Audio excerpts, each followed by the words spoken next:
Muy buenas noches, señores y señores. Bienvenidos al desarrollo de la presente actividad. Un gusto tenerles a ustedes en el desarrollo de la presente clase. Bienvenidos.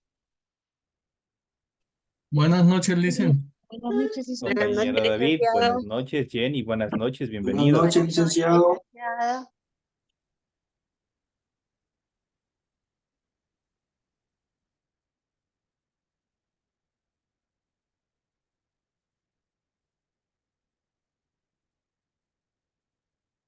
Iniciamos el desarrollo de las actividades en el inicio de la unidad número 6. Estamos ya con la tarea número 1. Tenemos las actividades correspondientes al tema número 1 y de forma inmediata nosotros vamos a iniciar presentando en pantalla el documento correspondiente al formato para recursos de aprendizaje de tareas, donde se encuentra su actividad que tienen que realizar para esta semana. Estamos en la asignatura de Ciencias Naturales, en unidad número 6, ciclo celular y reproducción. Vamos a ver el tema número 1 y es la reproducción humana, la nutrición prenatal y la lactancia. Son los temas que nosotros vamos a ver en el desarrollo de la presente clase. Tienen ustedes el tipo de tarea, tienen el objetivo de tarea y a continuación tienen las instrucciones. Recuerden que el trabajo es 100% individual. Deben leer el compendio de unidad 6, tema número 1 para poder resolver la tarea que ustedes tienen planificada para esta semana. Pueden ampliar su información sobre el mismo tema con otras bibliografías, si es necesario. ¿Qué es lo que tienen que hacer? Dice lo siguiente: construya un mapa conceptual sobre el embarazo desde la concepción hasta el parto.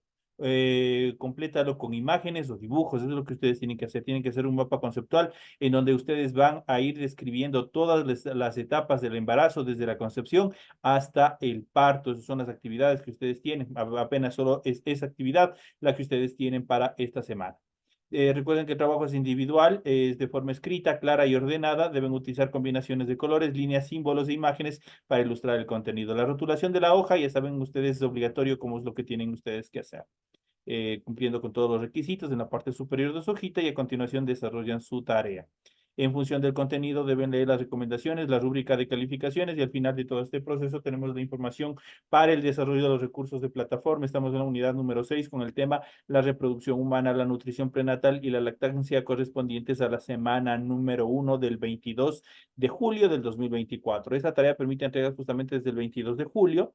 La fecha límite de entrega es el 31 de agosto y la fecha de publicación de esta calificación será hasta el 5 de septiembre del presente año. Esas son las actividades, las características, los tiempos de espera que tienen ustedes planificados para esta actividad. Tienen toda la información pertinente en cuanto al desarrollo de la misma.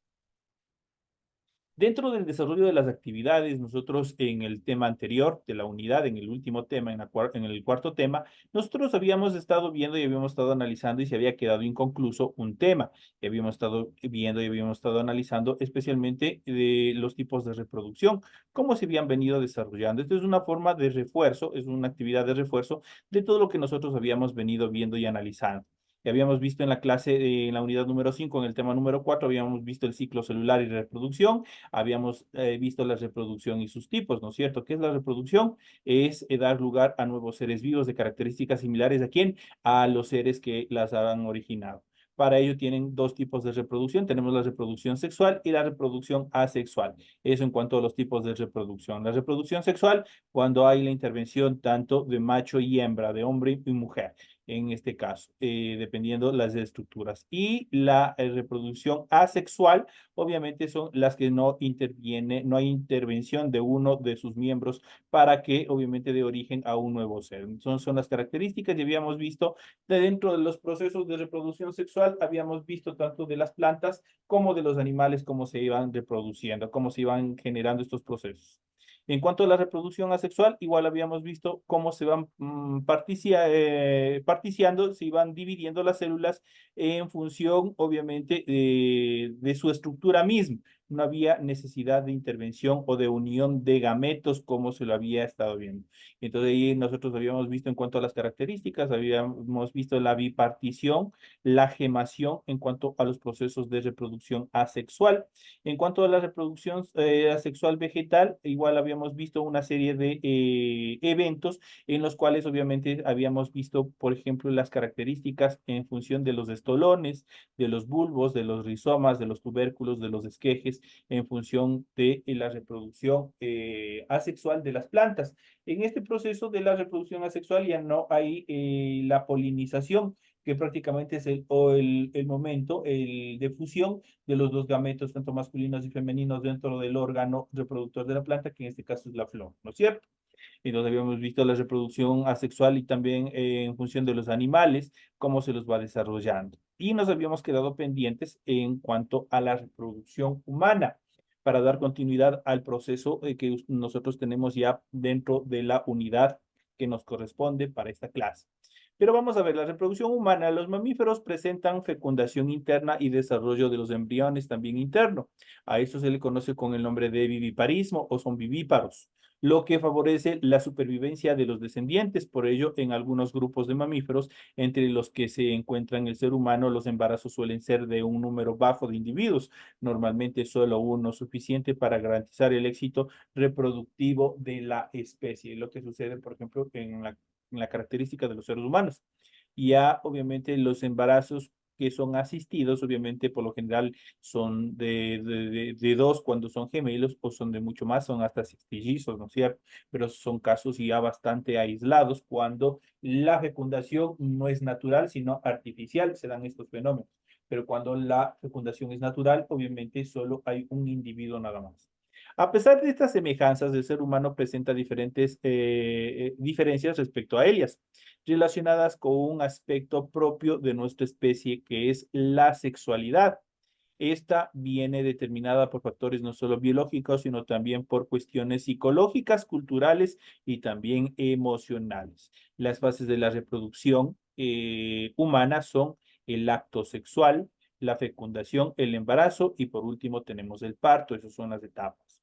Iniciamos la descripción de la fecundación de la reproducción humana con un estudio del sistema reproductor masculino y femenino, que es lo que nosotros habíamos, prácticamente se quedó en espera, obviamente no alcanzó el tiempo en clase. El aparato reproductor masculino está formado por los siguientes órganos. Arrancamos primeramente por el aparato reproductor masculino. Aquí nosotros podemos ver las estructuras en cuanto a los diferentes componentes, a los diferentes tejidos y estructuras que están formando el aparato reproductor masculino.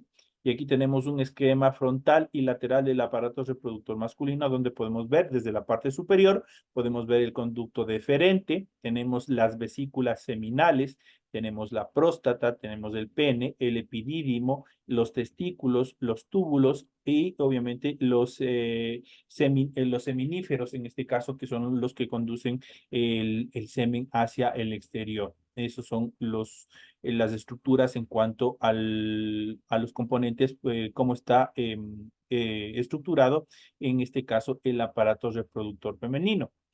Vamos a ir describiendo cada uno de ellos. Empezamos por los testículos. Son dos órganos situados fuera de la cavidad abdominal y recubiertos por un escroto. En su interior se encuentran los túbulos seminíferos, donde se forman especialmente los espermatozoides. En cuanto al epidídimo, son dos estructuras situadas en la parte superior de los testículos que intervienen en la maduración de los espermatozoides. En cuanto a los conductos deferentes, son dos conductos por los cuales los espermatozoides van a la uretra. En cuanto a las vesículas seminales, son dos pequeños órganos situados encima de la próstata que producen secreción. Estas secreciones nutren a los espermatozoides y junto a ellos constituyen el semen.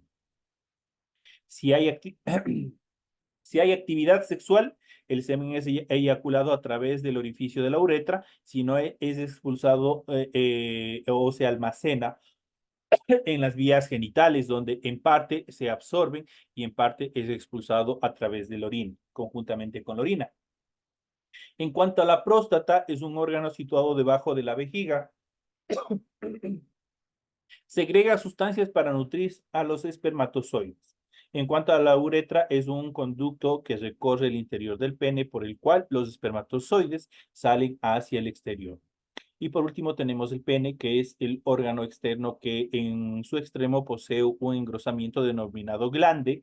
El prepucio es el repliegue de piel que recubre el glande. Estos órganos tienen como función la formación de espermatozoides y la incorporación de estos al aparato reproductor femenino para fecundar a los óvulos durante el acto sexual. El proceso que da lugar a la formación y maduración de los espermatozoides recibe el nombre de espermatogénesis. Esta se lleva a cabo en los testículos. La testosterona, muchos habrán escuchado, la testosterona es una hormona masculina. Esta actúa sobre el sistema reproductor masculino y produce la maduración y el crecimiento de los órganos reproductores y el inicio de la espermatogénesis. Esa es la parte fundamental. La testosterona es una de las estructuras fundamentales que también da características propias de lo que es el hombre como tal. En cuanto al aparato reproductor femenino, el aparato conductor femenino de igual manera, vamos a ver, tenemos un esquema frontal y lateral del aparato reproductor femenino. Desde la parte superior hasta la parte inferior, nosotros podemos ver, está formado por las trompas de falopio, están conformados también por los ovarios, que son dos, el útero, que es solo uno, el cuello del útero igual uno, la vagina, la vulva y el orificio vaginal. Esas son las estructuras las cuales está formando el aparato reproductor femenino. En cuanto a los ovarios, son dos gónadas femeninas situadas en la cavidad pélvica, encargados de producir o la producción de óvulos. En cuanto a las trompas de falopio, son dos conductos, cada uno de los cuales comunica un ovario con el útero. El útero o matriz es un órgano musculoso que puede ensancharse para alojar el feto en caso de embarazo. La vagina es el conducto que comunica el útero con el exterior. Sus paredes son musculosas y también elásticas, adaptables al pene durante el coito o la unión sexual. La vulva es la parte exterior del sistema reproductor femenino y consta del monte de Venus, los labios mayores, los labios menores, el clítoris y pequeños órganos, que es un pequeño órgano eréctil. Entre los labios menores y la pared vaginal se encuentran las glándulas de Bartolino que segregan un líquido lubricante antes de la unión sexual o coito. La función básica de este aparato es la producción de óvulos y si se produce la fecundación permitirá el desarrollo de un nuevo ser hasta llegar al parto. Los ovarios contienen los folículos primarios, que son agrupaciones celulares que contienen ovocitos, los cuales darán lugar a los óvulos. A este proceso lo llamamos ovogénesis, igual que era en el caso del órgano reproductor masculino. Normalmente en cada ovogénesis madura un solo óvulo. Este es transportado por una de las trompas de falopio hasta el útero. Si el óvulo es fecundado, se expulsará, si el óvulo no es fecundado, se expulsará por la vagina junto con los tejidos que se desprenden del endometrio en un proceso llamado menstruación. Entonces, ya saben, no es que solamente sangre como tal, sino que es una serie de tejidos, obviamente, propios de esta estructura, de la formación de este óvulo, el cual al no ser fecundado, obviamente será expulsado hacia el exterior de esta forma.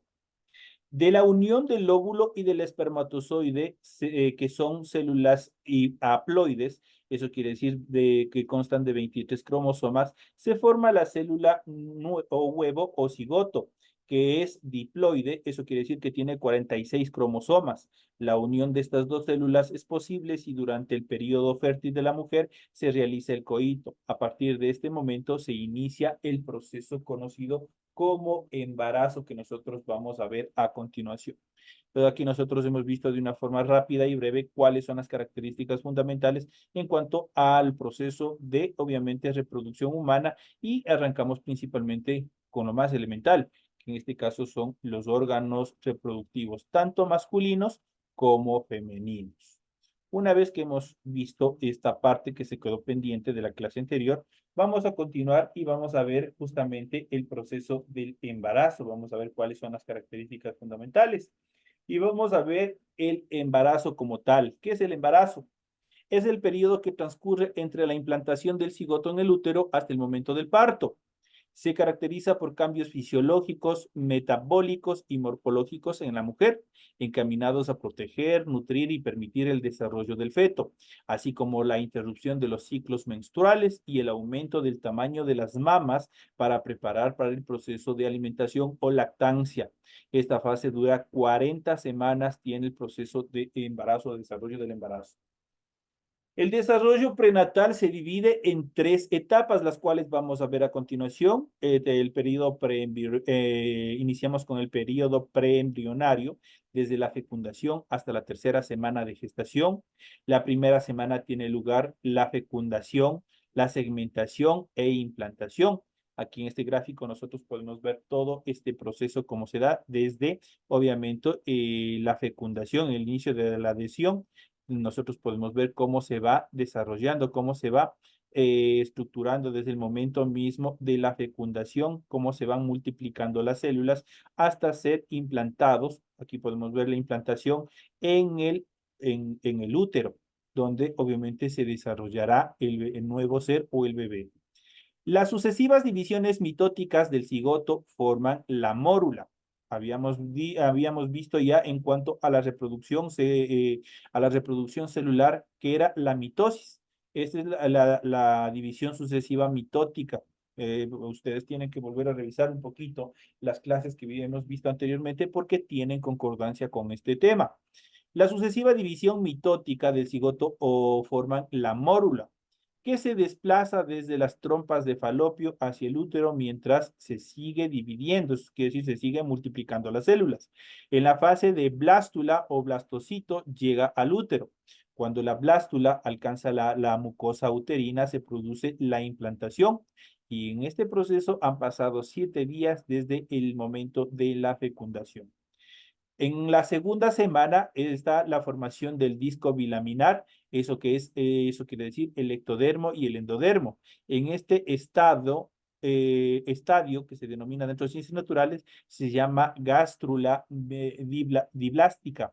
Ese es el proceso o el nombre técnico que se le da a la formación del disco bilaminar. Nosotros podemos ver aquí todo el proceso del periodo preembrionario de gestación, cómo empieza desde el momento mismo de la fecundación.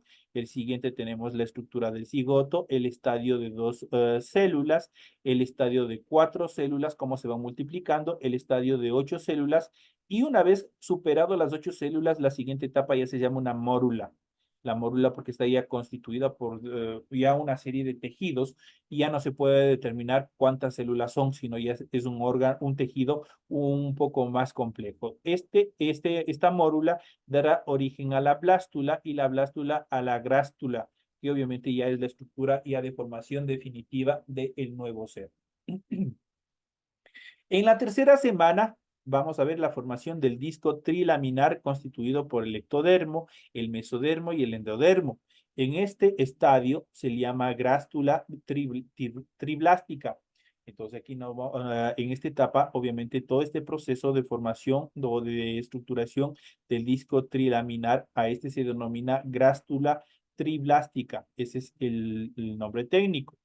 En el periodo embrionario, una vez que termina esta tercera semana, el periodo embrionario desde la cuarta hasta la octava semana de gestación. En el periodo fetal, desde la novena semana hasta el nacimiento, vamos a ver una serie de etapas, una serie de acontecimientos que se van desarrollando dentro del cuerpo de la madre. Dentro de estos procesos vamos a ver el desarrollo de las estructuras anexas. A partir de la implantación del embrión en el útero empieza a desarrollarse la cavidad amniótica, la placenta y el cordón umbilical. ¿Qué es la cavidad amniótica? Es prácticamente donde está el nuevo ser cubierto por agua que posteriormente en el momento del embarazo reventará, que es prácticamente la expulsión del agua de fuente. Entonces es la cavidad amniótica donde se encuentra el bebé encubierto obviamente en un líquido, el cual le permite estar protegido. Luego está la placenta y luego está el cordón umbilical por donde se alimentará y obviamente eliminará determinadas sustancias que no necesita. En cuanto a la cavidad amniótica, es aquella que contiene el embrión, está constituida por la membrana amniótica y el líquido amniótico que se conoce el líquido de fuente comúnmente. Esta cavidad mantiene hidratado al embrión, lo protege de los golpes y de los posibles cambios de temperatura que se den en el exterior. En cuanto a la placenta, es un órgano situado en el exterior de la membrana amniótica y su función es comunicar el sistema circulatorio de la madre con el embrión. También actúa como filtro de microorganismos y de sustancias nocivas para el feto. En cuanto al cordón umbilical, es un tubo largo y flexible que une al embrión del nuevo ser con la placenta. Contienen dos arterias y una vena. El embrión recibe a través de esta arteria los nutrientes y el oxígeno que contiene la sangre de la madre. Las sustancias tóxicas como el dióxido de carbono pasan a través de la vena hacia la placenta. Es expulsado hacia el exterior. Y aquí nosotros podemos ver en cuanto a las estructuras anexas, en cuanto al feto, tenemos el cordón umbilical, tenemos la placenta, tenemos la membrana amniótica y tenemos el líquido amniótico que está recubriendo donde se encuentra el bebé. Hasta la octava semana de embarazo hablamos de embrión. El embrión pasa a denominarse feto hasta el final del embarazo. Eso quiere decir que solo hasta la octava semana, ojo con eso, solo hasta la octava semana se denomina embrión. A partir de la octava semana en adelante, hasta el proceso de parto, obviamente se denominará feto. Entonces, durante todo el proceso del embarazo. Dentro de este proceso vamos a ver cada uno de los trimestres, vamos a ir viendo constituidos cada uno de los trimestres y vamos a iniciar por el primer trimestre de embarazo. Se empieza a diferenciar la mayor parte de los órganos, por ejemplo, se forma el sistema nervioso, el corazón, los dedos de las manos y los pies. Al final del trimestre el embrión pesa aproximadamente unos 20 gramos y mide unos 10 centímetros, tiene aspecto humano y empieza a moverse dentro de la cavidad amniótica que lo está recubriendo. En el segundo trimestre, el feto ya tiene todos los órganos desarrollados excepto los pulmones. Se mueve mucho y se chupa el dedo. La madre puede percibir los movimientos. Al final del trimestre pesa aproximadamente 900 gramos y mide unos 32 centímetros. Y en el tercer trimestre, los pulmones se preparan para respirar. Debido al crecimiento del feto, este ocupa todo el espacio disponible en el útero y se mueve muy poco. Hacia el final del embarazo se sitúa cabeza abajo y se encaja en la pelvis de la madre. En el momento de nacer, el peso medio es de 3 a 3,5 kilogramos y mide unos 50 centímetros en cuanto a su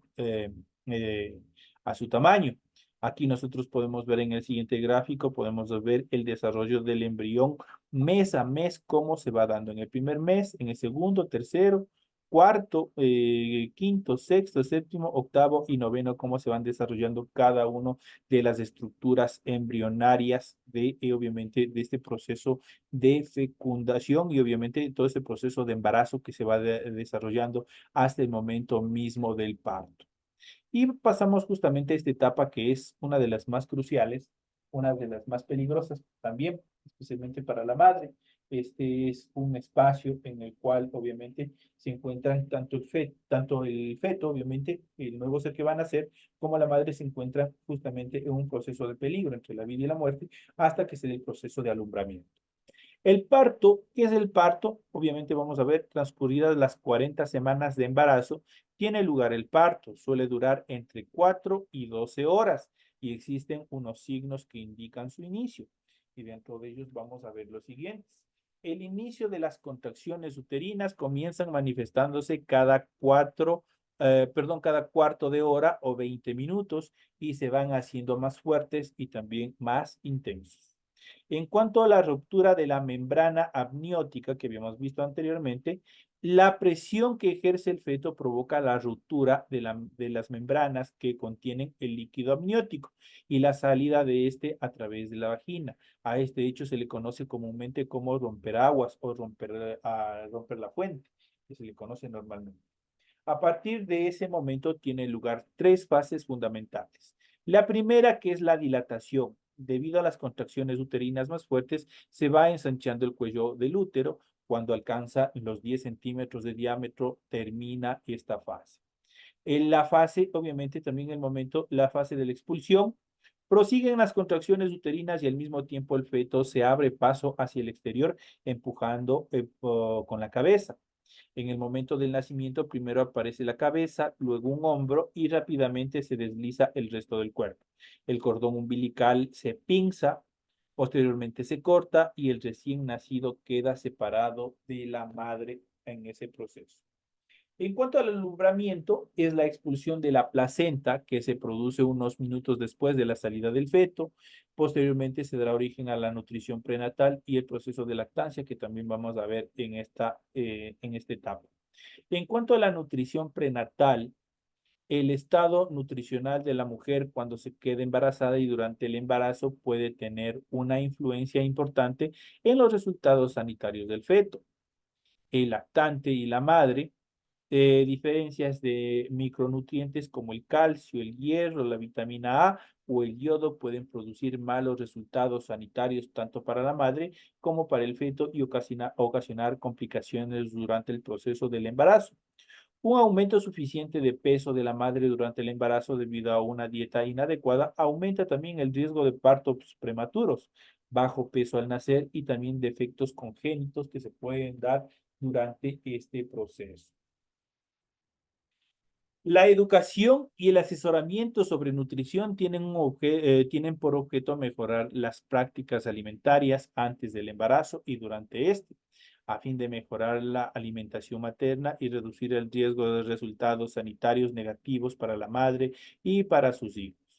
La lactancia, en este proceso, las mamas tienen la función de producir y segregar leche para alimentar al recién nacido después del parto. Estas están constituidas por unas estructuras glandulares denominados acinos mamarios y por los conductos galactóforos muy ramificados, donde se vierten las secreciones de los acinos.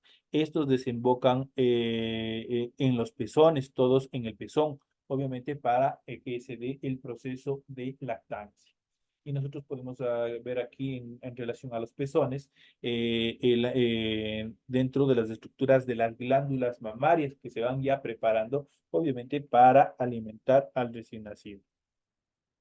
Igualmente, desde la parte superior a la inferior, nosotros podemos identificar los músculos pectorales, tenemos el tejido adiposo, tenemos los acinos, tenemos los pezones como tal, las aureolas y el producto galactóforo. Eso en cuanto a las estructuras de los pezones, una vez que después del embarazo, obviamente, ya empiezan a formarse y a llenarse para, obviamente, empezar este gran proceso que es la alimentación prenatal. En la última fase del embarazo, las mamás se preparan para segregar leche. Al nacer el niño, los acinos ya tienen preparada una primera secreción que se denomina el calostro. Este es el primer alimento que toma el recién nacido. Contiene una gran cantidad de proteínas y anticuerpos que le servirán de defensa contra determinadas enfermedades. Posteriormente, la composición de la leche materna varía, ya que contienen más grasas y también glúcidos que permitirán la mejor estructuración en cuanto a sus huesos, en cuanto a sus músculos al nuevo ser. En ocasiones, cuando la lactancia materna no es suficiente para la nutrición del bebé, se le complementa con leche maternizada, con las famosas fórmulas que hay, pero obviamente es un complemento porque las fórmulas no es un suplemento que puede reemplazar a la leche materna. La leche materna es única por todos los nutrientes que contiene para fortalecer el cuerpo del recién nacido. La lactancia también genera un vínculo de afectividad entre la madre y su hijo, lo cual es fundamental para el desarrollo psicológico del recién nacido, pues generan una relación, generan indirectamente o de forma directamente, generan una relación entre madre e hijo. En cuanto es un mecanismo y regulación hormonal de la lactancia, este mecanismo se basa en la succión que efectúa el recién nacido en el pezón materno. El reflejo de succión es un comportamiento innato en los mamíferos. Solo en los mamíferos se da este proceso, este reflejo de succión. El estímulo de la succión inicia la actividad del hipotálamo. Este segrega la hormona oxitocina que provoca la contracción de pequeñas fibras musculares que rodean el tejido glandular de las mamas y producen la salida de la leche. La hipófisis reduce la hormona prolactina, responsable de la formación de leche en los vacinos mamarios, y de esta forma obviamente se procede con toda esta etapa y esta maravillosa etapa que tienen las madres, que es la alimentación materna, la lactancia materna, que es, como ustedes han podido observar, no solamente es un proceso de alimentación, no solamente es un proceso biológico en el cual obviamente la madre por instinto alimenta a su cría, sino que obviamente va mucho más allá, es una correlación, es una relación, es un vínculo que se está generando entre la madre y su hijo. Y es importante, obviamente, como les había dicho, muchas de las mamitas, especialmente las mamitas modernas, las mamitas actuales, reemplazan la leche materna natural, obviamente por las fórmulas, y esto no es lo correcto. Por eso en el mundo hay bastantes dificultades en cuanto al desarrollo de los niños, puesto que las fórmulas, si bien es cierto, contienen determinados nutrientes, estos no son al 100% asimilados como lo hacen con la leche natural, la leche materna, y por ende generan determinados problemas, especialmente en cuanto a la alimentación, en cuanto a la desnutrición. Entonces no es 100% favorable. Existen otros problemas más en cuanto a la formación de los huesos, especialmente del esqueleto, el esqueleto de los niños que no recibieron una alimentación directa de la madre, obviamente son más propensos a tener alguna dificultad en relación a sus huesos, a la deformación de los huesos, obviamente porque la leche, las leches químicas o las leches artificiales, las fórmulas, no compensan de ninguna manera los nutrientes que en realidad contiene la leche materna. Para ello, obviamente, es necesario tener un proceso de educación, porque muchas de las mamitas dicen no, y se han metido a la cabeza que el proceso de la alimentación obviamente deforma el cuerpo de la mujer, y eso es una mentira. Eso eh, es nada más que ideas que se han ido forjando a través del tiempo. En sí, el proceso de la lactancia es una de las etapas más importantes, tanto psicológica y también social y también nutricional, entre la madre y su recién nacido. Aquí nosotros hemos podido observar, hemos podido ver todas las etapas del proceso del embarazo hasta el parto. Hemos ido viendo cómo se van formando, cómo se va estructurando. Esta es parte de educación sexual. Esta es parte de una educación que todos debemos tener en cuanto a este proceso y la responsabilidad que se debe tener como seres humanos, obviamente cuando vamos a traer una nueva criatura al mundo, y obviamente las responsabilidades que nosotros conllevamos con este proceso, no solamente el proceso de fecundación como tal, sino va mucho más allá, dentro del aspecto personal, dentro del aspecto psicológico, sentimental y social que se puede conllevar dentro de la nueva formación de ese ser que está llegando al mundo. Así que esta es una parte también de formación, pese a que la mayoría somos ya personas adultas, pero es importante también tener un conocimiento amplio, porque en algún momento nosotros podemos ser un referente de información en cuanto a las nuevas generaciones, a las nuevas mamitas que se están formando constantemente dentro de nuestra sociedad. Así que de esta manera, obviamente, hemos visto, hemos analizado todos estos aspectos fundamentales que nos permiten a nosotros desarrollarnos como seres humanos también, no solamente dentro del área académica, sino también del área social, psicológica, y también dentro del área sexual, que es importante. A través de la sexualidad, a través de la educación sexual, a través de la reproducción que obviamente tenemos, obviamente también nos permite nuestra especie mantenerse como tal. Si obviamente empieza a decaer, si empieza a distorsionarse este proceso, obviamente nuestra humanidad, nuestra especie como tal, está propensa a desaparecer a unos años más adelante. Es que debemos tener mucho cuidado en esos aspectos. Señoras y señores, de esa manera hemos llegado ya a la parte final del desarrollo de la presente clase. Ha sido un gusto haber compartido con ustedes el desarrollo de la presente clase. Nos estaremos viendo hasta la próxima semana. Señores y señores, que tengan un feliz resto de semana, una feliz noche, que descansen, que disfruten, y nos estaremos viendo hasta la próxima clase, señores. Muy Igualmente, bien, licenciado, licenciado, cuídese. que le vaya bien. Pase bien. Que tenga unas buenas noches también. Gracias, licenciado. Cuídese mucho.